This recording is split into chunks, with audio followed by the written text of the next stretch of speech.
Ever wonder what is to blend your passion for cycling with creating content? What is really like to be a full-time cycling content creator?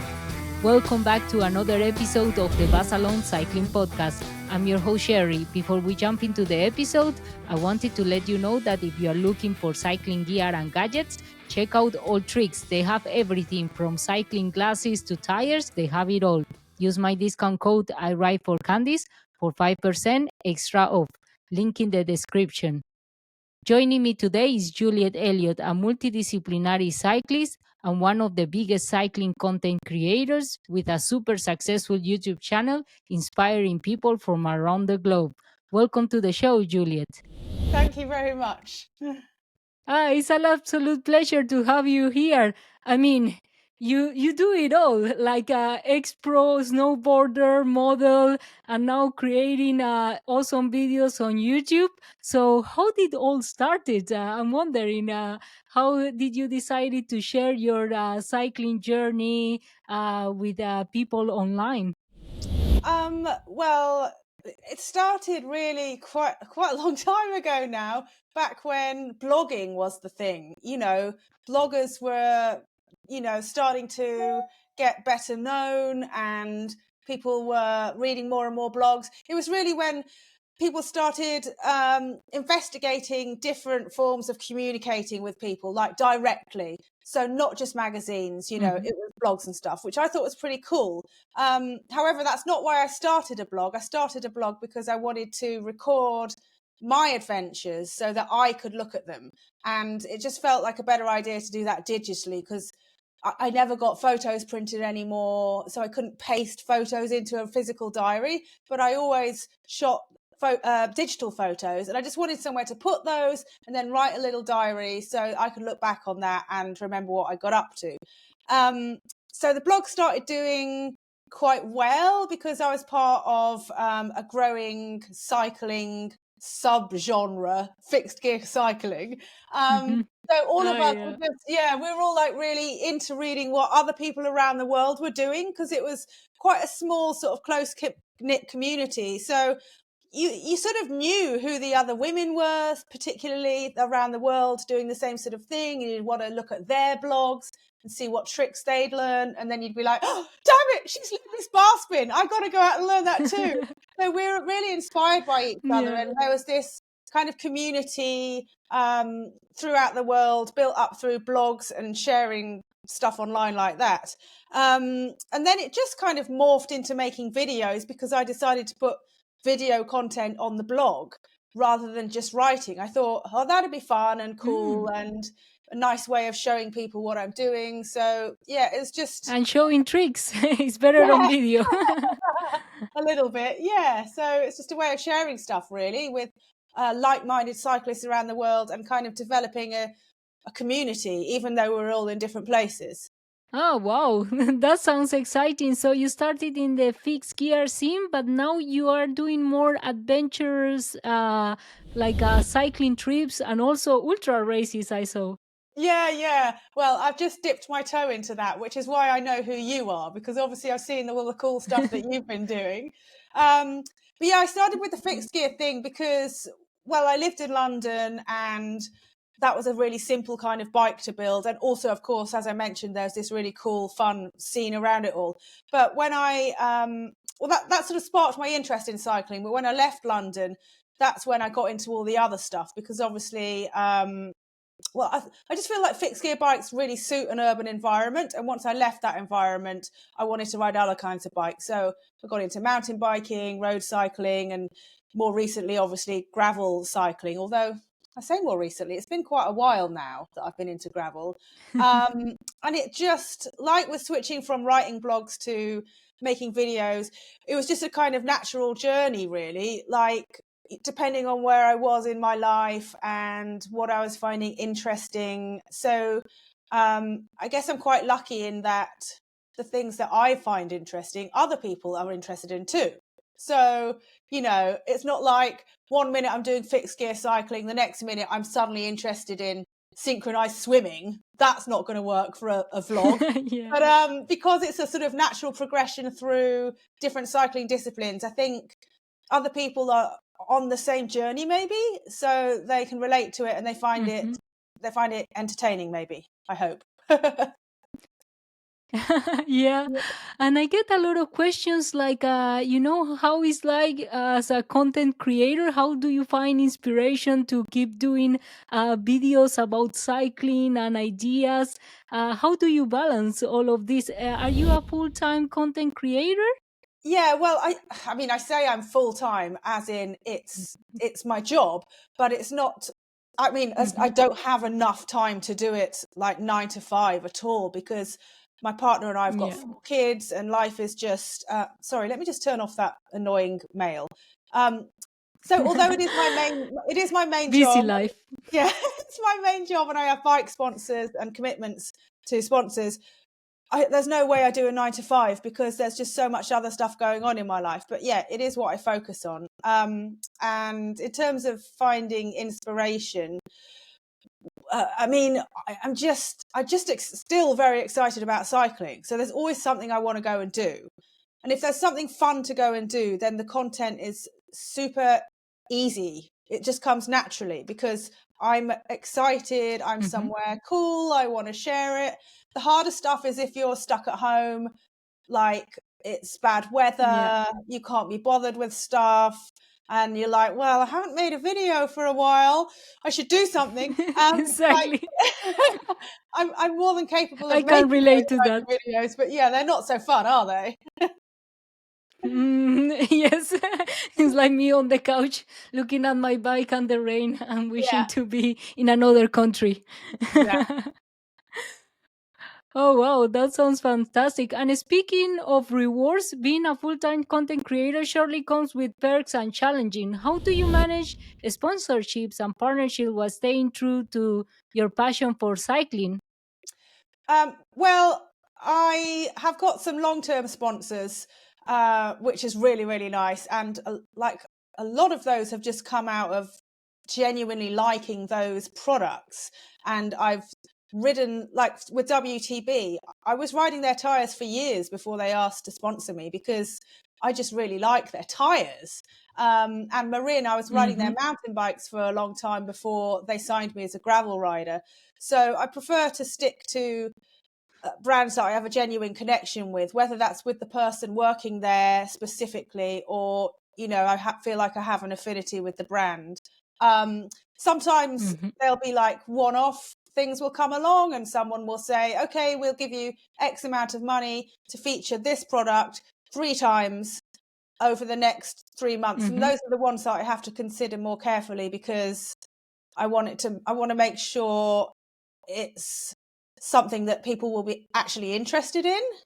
But Yeah, also, exactly.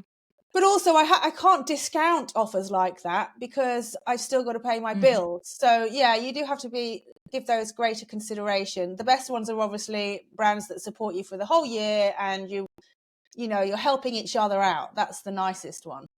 Yeah, I think that's really important. I also find the same, like when you work with brands like you already use, and you know their products, and also it's also good to kind of be the middleman between the audience and the brands, because sometimes people are asking for something, brands don't know what people are asking for, so you can give this feedback. I think Yeah. is maybe what I enjoy the most, that you can be part of this development of new products and try the cool stuff first.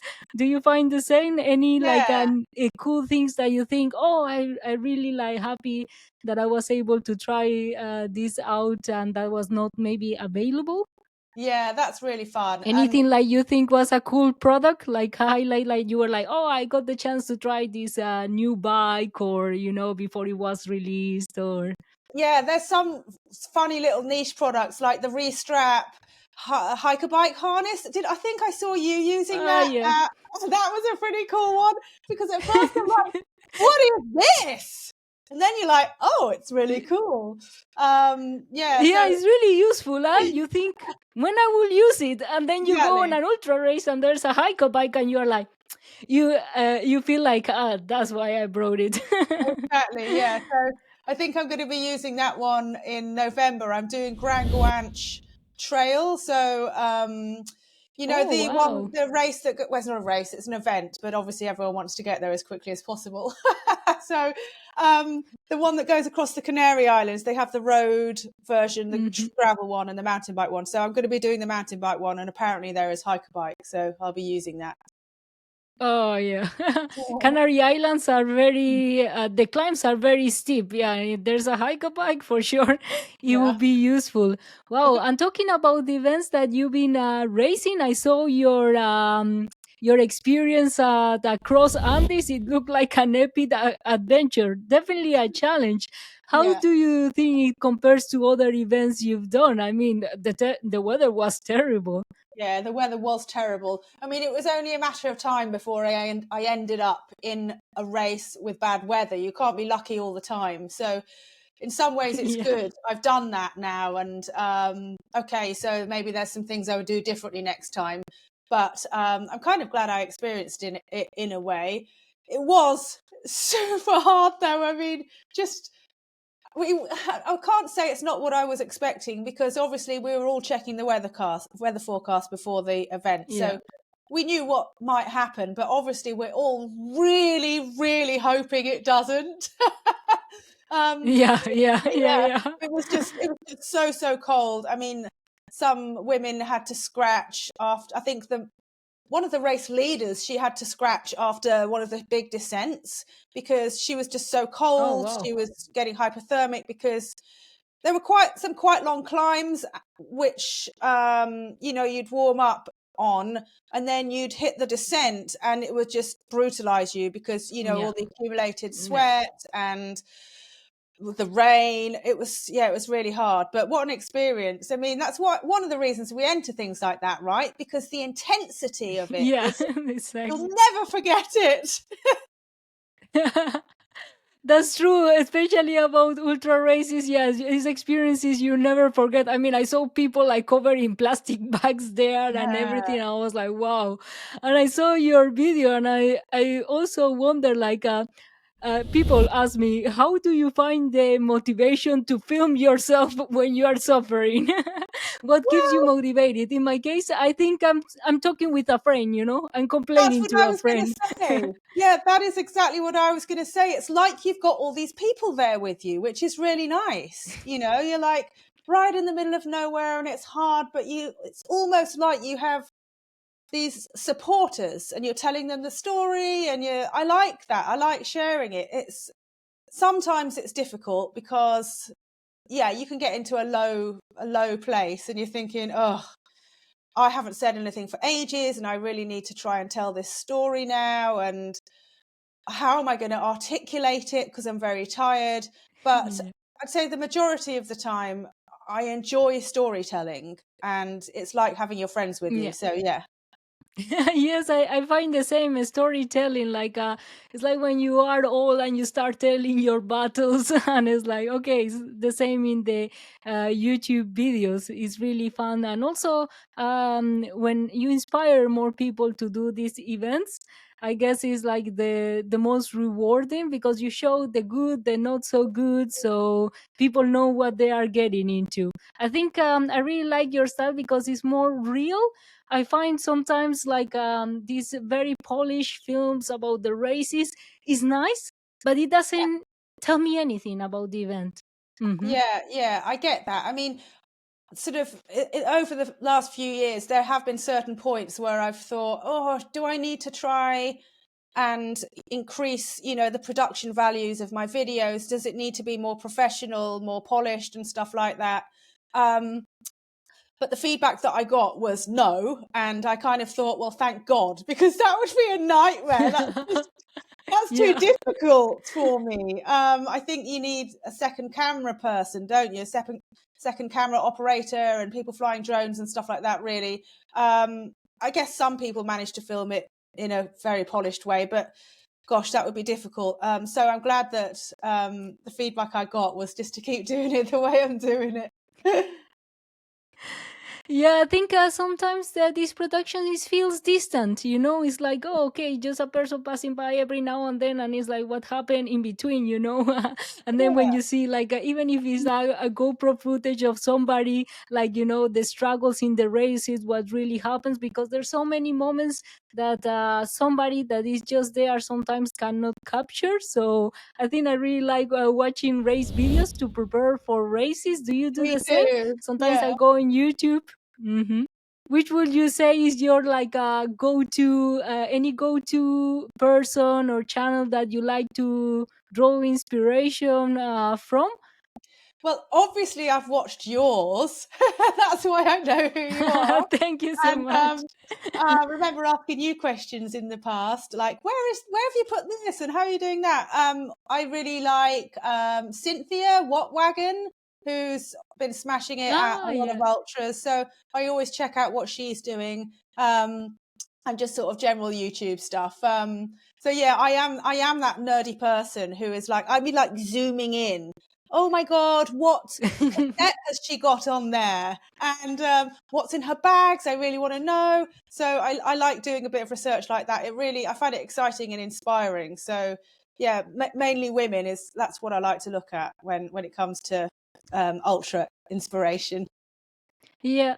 Yeah, that's so inspirational, because when I started looking on YouTube like a few years ago, there was not many content for women, or even trying to find a picture review. I think I found Yeah, one of your videos, and I was like, there was only one or two, and now it's so nice to have more people sharing the journey, and also more women competing on the high level in this kind of events is really nice. I don't know, you can relate more with some of yeah. the specific struggles, I will say. And talking about gear, what was your setup for across Andes? And there's anything that you were like, oh, that was game changer? Like, if I could take one thing again, it would be this one. Oh, those. I mean, although the race didn't work out, I felt like mainly the gear worked pretty well.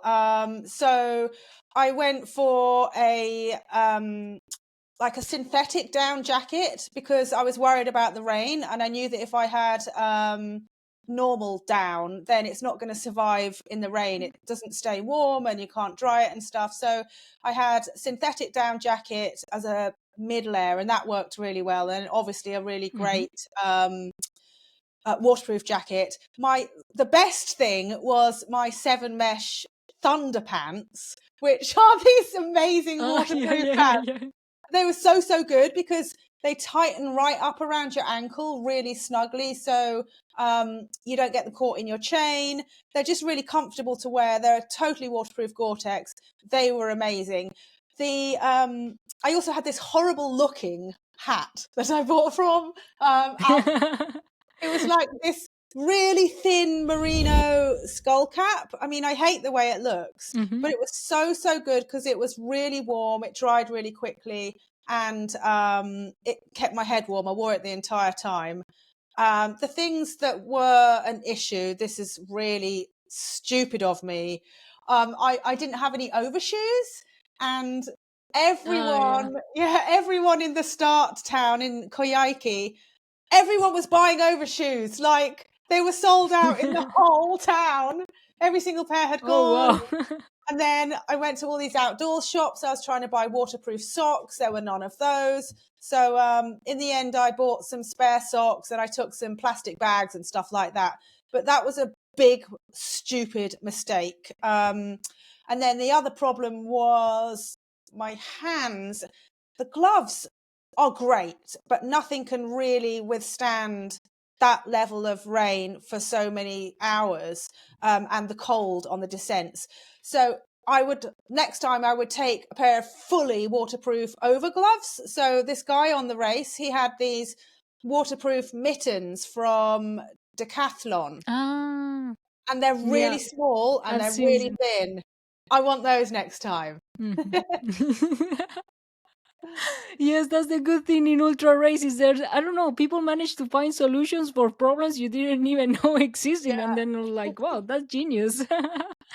spend a lot of time researching gear. Yeah. Yeah, and can you tell us about your bike? I think you got some few upgrades I saw the other day on Instagram. Yeah. Well, so I took my Marin Headlands, which is the frame that I raced on in across Andes. I took that up to see my sponsors, and they tricked it out with new Envy wheels with Chris King hubs. They put all these extra little nice bits and pieces from Wolftooth on, including an elliptical chain ring, which is meant to Oh wow. it's meant to make you pedal more efficiently. I don't know, I've not tried it yet, but that's the idea. And then Oh, I'm looking forward to hear how this one performs. yeah, I'm interested. And then the other change that I made was I put narrower bars on because like everyone has wide bars for gravel bikes because of the control and because of bike packing bags. But actually I've been getting quite a lot of Mm-hmm. shoulder pain and neck pain. And so the guy that does my Mm. bike fitting, he's like, you just need narrower bars. Like you really do need narrower bars. And I'm like, well, I don't know. Everyone has wide bars. And he's like, well, I mean, you don't need wide bars for carrying bike packing bags because you always go super light. And I was like, oh yeah. Mm-hmm. And then Yeah. in terms of control, do you feel like you need more control? Are you? And I was like, no, I suppose you're right. So I'll try it. So I think that would be the setup for kind of the fast, less technical kind of things. It would hopefully make my well, it will make me more aero, and also it will hopefully ease some of the shoulder Yeah. pain and stuff. And then if I'm doing a Do you race use where aerobars for races? the aerobars, no, well, not yet, not properly. I can't find the right setup. So I was looking at yours, and I saw the Yoda ones, but they're so Yeah. expensive. Yes, I think cycling is an expensive hobby. Luckily, I don't have more. Yeah, and then the other ones Yeah. I saw you had the little, are they Sirocco? They're like really Oh, little. yeah, the Sirocco ones. Yeah, yeah. I've I don't been like getting a them. lot of questions I about don't this like one. them. Yeah, I So think they are good. Aerobars, I don't know. These ones are good for gravel because you don't spend much time on the aerobar, so it makes you faster and more aero in the tarmac sections. But for long periods of time, I wouldn't recommend it. If you stay more than 1 or 2 hours, then it start to be uncomfortable. But as they are one piece, they don't rattle loose. You know, sometimes there's a lot yeah, of yeah. screws. You don't want anything that rattle loose in gravel. So What are you liking now? What are you using for aerobars now?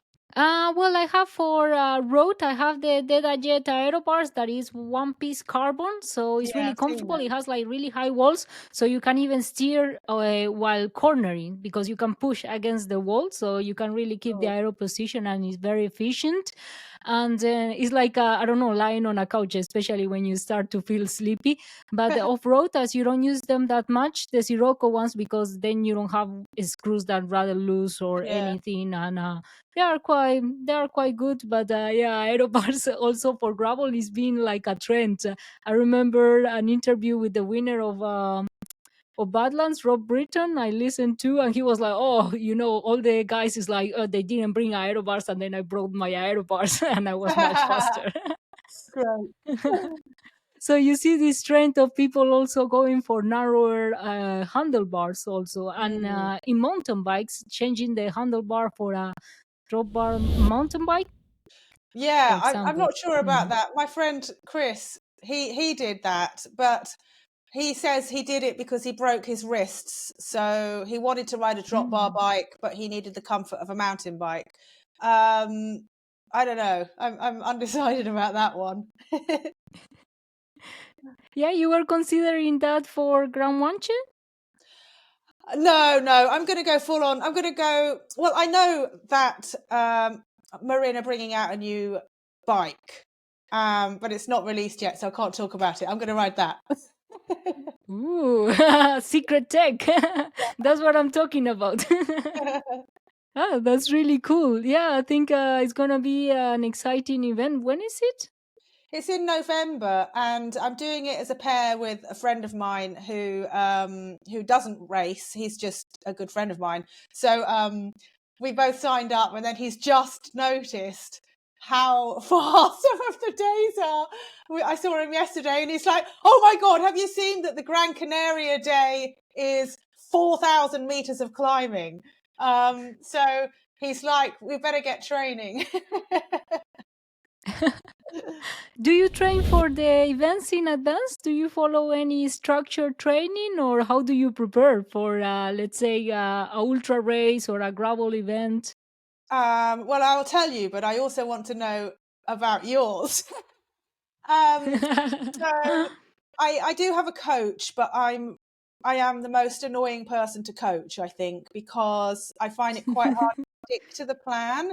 So I do stupid things like I'll go for a run and then it'll mean that my legs really hurt when I'm trying to do intervals, or he'll set me something to do on the turbo and I'll be like, oh, but I want to do this Rouvy race. That's what happened yesterday. So I do find it hard to stick to, but on the main, yeah, I do, a couple of shorter, intense turbo sessions. I do 2 long rides a week. It's all standard stuff, really. That same as the other people. It's just I'm not very good at being consistent. That's my biggest downfall. Because, like, if my friends are like, "Oh, we're going to go mountain biking at the weekend," and if I've got a training ride in there that I'm supposed to do like 4 or 5 hours on the road, but they're going to the ride dirt jumps or something, for sure I'm just going to go with them. So it's hard to stick to, but I try sometimes. Actually, no, I don't really try. But anyway, Yeah, yeah, yeah. Sometimes hard to stick to the training plan, but I yeah, think it's quite good to have one, put some structure, even if you don't follow it all the time. yeah, What I find the most is taking difficult is taking a rest day. It's like hurts me. I don't know. I'm used to cycling every day, and it's like, going. oh no, rest day. What is that? Switching a bit, the stuff you do also keeps it more interesting, as you said. Also with cycling, now that you can go, like do gravel roads, mountain bike races. I don't Yeah, know. There's something exciting to learn, or to improve. I think maybe that's what I enjoy the most about cycling. It, me it, too. it doesn't get boring. I don't know if it's the same for you. Yeah, absolutely. I think that was the biggest revelation when I started riding gravel, because I'd ridden all the roads around here for so long. You do start getting bored of riding the same roads in and out of your town or whatever. And then when I started riding gravel, suddenly it was like a whole new area. There are all these new routes and new places to go. So that's why I like all the different disciplines, just to keep it interesting. And open up and see the world in a different way. Yeah, yeah, exactly. And what exciting plans you have for the season besides GranGuache? Quite a few. Let me try and remember. Well, first of all, I think I'm heading out to Sea Otter with Marin, my bike sponsor. So Oh, should be doing the gravel race there and the mountain bike, the cross country race as well, I think. And then I've got some events in the UK, like the gravel rally, which is from the people who put on Pan Celtic race. That looks good. I can't do Pan oh, that's Celtic. a cool Yeah. one. Yeah. Yeah, Pan Celtic I would love to do one time, but because of all the children, it's just a bit too long. I don't think I've got enough time. Same with TCR, same with the Tour Divide. I can't do anything that's Yeah. super long. What else am I Yeah. doing? I'm going bike packing in Slovenia with Sisters in the Wild. And Oh, wow. That yeah, that sounds should be really cool. fun. Slovenia is beautiful. Yeah, I really want to go. Excited about that. And then, I'm doing Biking Man in Brazil. Because Ah, I okay. met the guy who puts on Biking Man Brazil at Across Andes, and he invited me to do it. He sent me the sign up link, and I signed up immediately. And then he sent me a WhatsApp. And he's like, I just wanted to talk to you about the race because there's a lot of climbing. And I was like, what? He's like, yeah, just to warn you, there's a lot of climbing. I wanted to put you in touch with a woman who's done it before so you guys can talk about gearing and stuff. And I'm just thinking, wow, that's very kind of you, Uh-oh. but what have I signed up for? Yeah, exactly. Yeah, better not to know. I think most of the races I do, I sign up and then I find out what they are about. Same. But yeah, that should be fun. Yeah, there's two extremes. You prepare a lot, or you just Not sign at up all. and go there. Yeah, yeah, It tends to be more adventurous, I will say. Maybe in things like if it's a routing, maybe you shouldn't do that. But yeah, when it's fixed route, it's kind of okay. They did their job with the route, and yeah, they're not gonna exactly. send you in the middle of the jungle or anything like that. Oh wow, that sounds like really exciting plans. Yeah, Yeah, a lot of cool events now popping up. I don't know. I have the feeling there's more and more like long distance ultra races in also different countries. I don't know, some exotic yeah, ones definitely. yeah. It's such a nice way of seeing the world, isn't it? Yeah, exactly. I think that's I don't know what draws me to it, the way you see the world, because it's more authentic. You wouldn't go Mm, to these places otherwise, and you have the chance to interact with locals in races that are fully supported, or that is like, maybe you just with the community there, you are just like go to the country and it feels like similar to other events, but in a different location. But yeah, in unsupported races, because you have to take care of everything yourself, yeah, it's like you are forced to interact with the locals, and you go to the small villages and yeah, everything, so you really get the authentic experience. I yeah. I mean, love I that. couldn't go back to traveling in a conventional way. Yeah, I guess it's the same for based on your adventures and YouTube videos. Seems like you really immerse yourself into the culture of the places where you go. Yeah, absolutely. That's what's so fun about traveling by bike, isn't it? You're right in there. So yeah, for sure, it's fun. And talking about the future, as fellow content creator, I'm curious to hear your thoughts about the current state of like creating content in platforms like YouTube. Where do you see the future of cycling content heading to? Like now, everything is kind of changing. Well, I mean, it feels like it's set. There are two different paths you can take. You can. There are people like Francis Cade who have gone into a kind of media house and they've brought in people to work with them, and they're producing content that, to me, feels quite similar to what cycling magazines and GCN were originally producing. I know Hmm. that. I mean, there is a bit of a difference, but to me, it feels like he's gone down that route.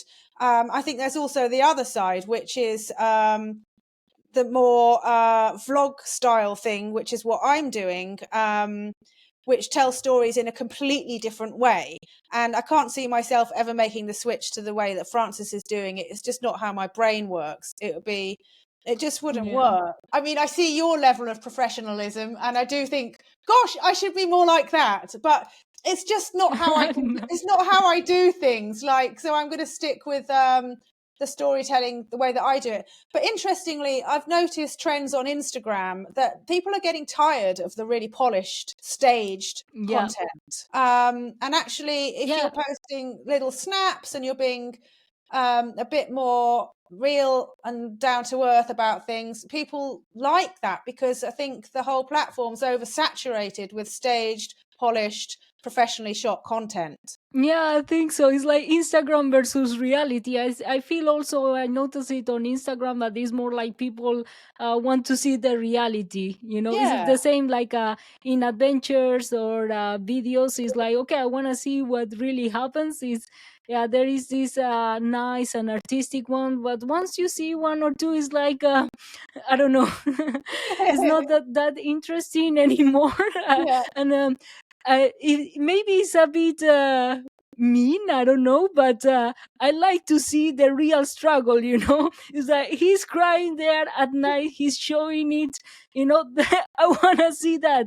I don't want him totally, to say, oh, it was so easy, I'm so strong. No, I want to see what really happened to you. And I think I can absolutely. connect more as a person, because it's like, oh, I've been there too. I've been crying alone in a mountain and night, wondering why I signed up for this race. Totally. I mean, I think, like, there's a place for all different kinds of, storytelling. You've got really artistic stuff. You've got beautiful photography out there, and I'm definitely inspired by that too. Beautiful photography is, yeah, I enjoy looking at those sort of accounts.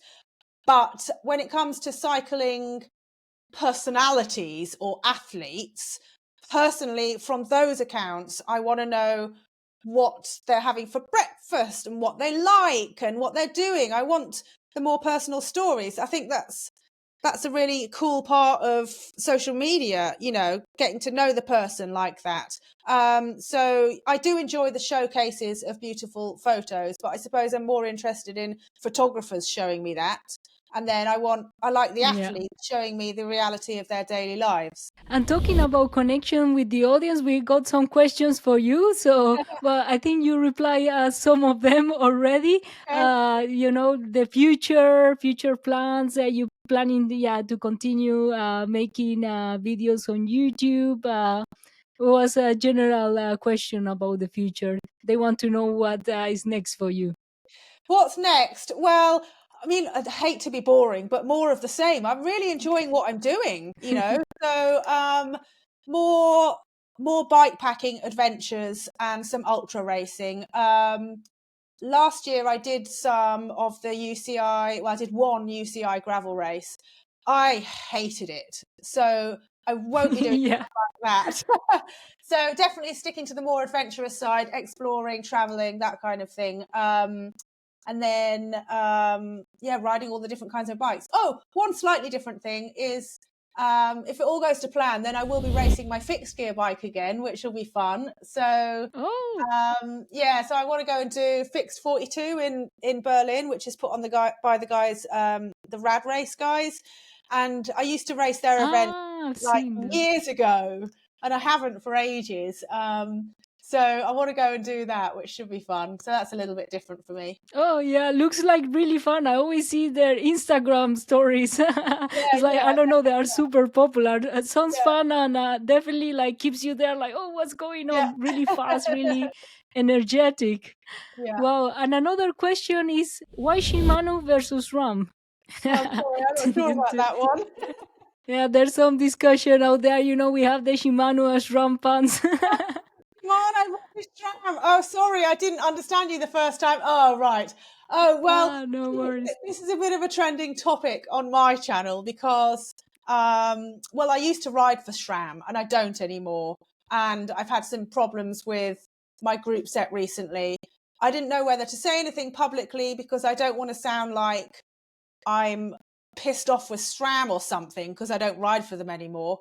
I'm not. I just had Hmm. one issue with a derailleur, and I've always been happy with SRAM in the past. I think they're great. I don't ride for them anymore, but whatever, I still think they're great. It was one issue. However, I have now got Shimano on my bike.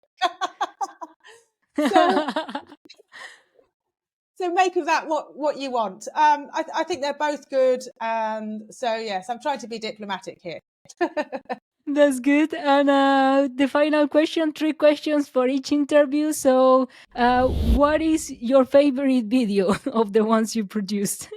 Oh, that's tricky. The ones I like A often. treasure memory. Yeah, I suppose anything from Rwanda, because that was just the most fun ever.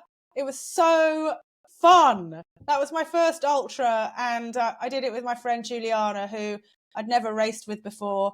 And I mean, of course, it was hard. It's an ultra.